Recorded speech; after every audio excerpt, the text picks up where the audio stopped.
So I'm firstly a parasitologist and then also a taxonomist.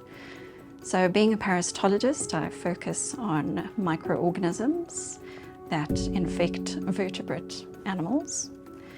In most cases, people focus on those parasites, such as blood parasites like malaria, malaria-like organisms, hemogregarines, and trypanosomes. So trypanosomes being better known for causing African sleeping sickness in humans. So they focus on these parasites in mammals a lot more than they do in ectotherm animals. So cold-blooded animals that include things like reptiles and fish. But in my research, that's my main focus, is looking at blood parasites of these ectotherms.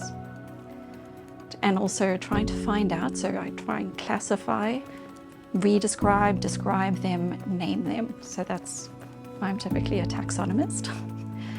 It's very important to name species, because if you actually want to measure the effects of those species on host health, you actually need to know what they are.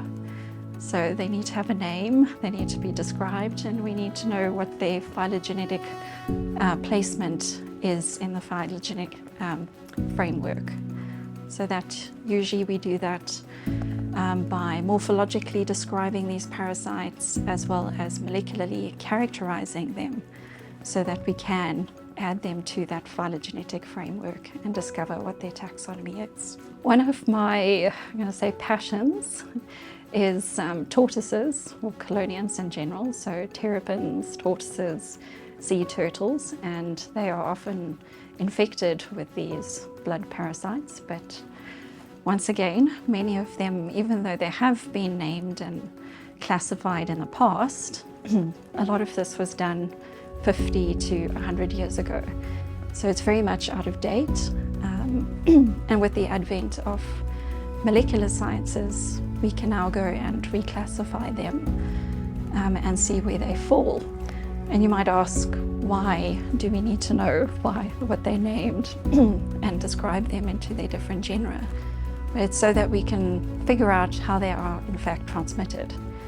So recently we did do some work on the tortoises, looking at a particular hemogregarine parasite, and we were able to identify developmental stages within the tortoise as well as in ticks. So now we know that ticks are the way that they are probably transmitted, so we can highlight this, and hopefully there can be stricter measures around these animals' movement and conservation.